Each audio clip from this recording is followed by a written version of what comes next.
Uy,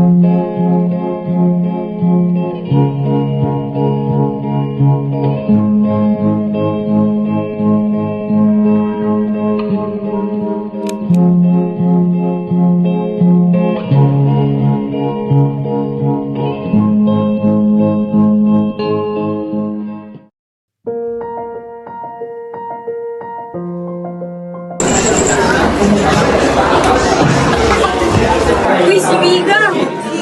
Ang ganda ng output ni Mika. Oo nga, ang sipag niya. Siguradong perfect siya. Kaya na, kulit mapansin.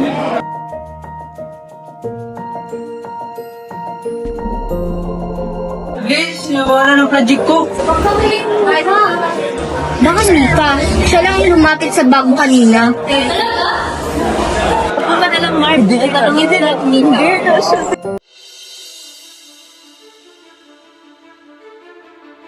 Dumating si Mika. Mika, bakit mo ginawa reviewer?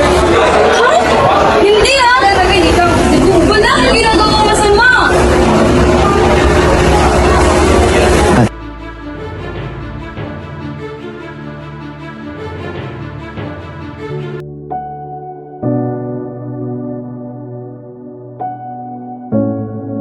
Okay class, meron tayong activity ngayon. Humanap kayo ng makakapares nyo sa ating gagawin na activity.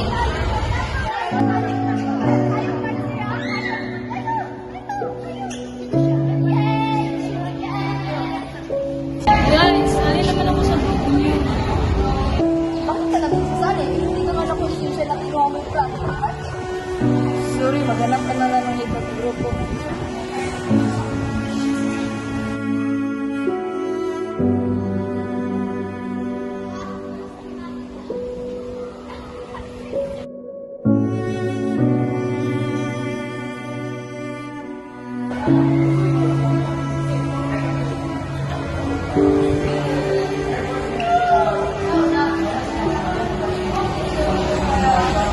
Mark, puntahan ko muna si Mika.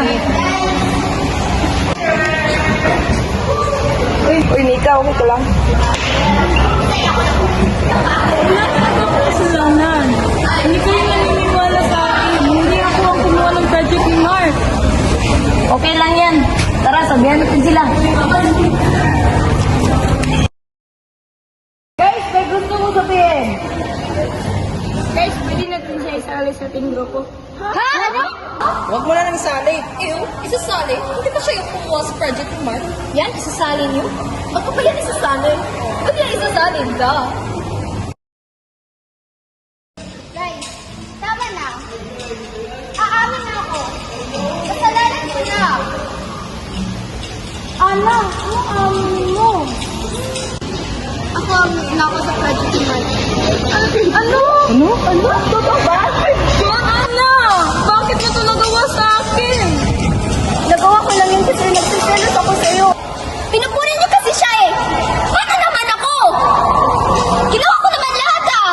Maganda ka rin naman yung project ko. Pero bakit siya lang? Paano naman ako? Ano? Bakit ka naiingit sa akin? Sorry. Patawad. Batawaran mo ko. Nagawa ko lang yun kasi talagang nagsiselos talaga ako sa'yo. Tingin nila sa'yo perfecto. Ano naman ako? Alam kong kaibigan kita, alam kong kasalanan ko, alam kong mali yun. Pero nagawa ko lang talaga yun kasi dahil sa selos. Sorry, Mika. Patawarin mo sana ako. Sana hindi dito magwawakas yung pagkakaibigan natin. Mika, sorry. Patawarin mo sana ako. Hindi ko sinasadya. Okay lang, Ana. Naiintindihan kita. Kasi kaibigan mo ako. Sana huwag mo na itong uulitin. Pasensya na classmate. Sana mapatawad mo ako. Sana hindi nila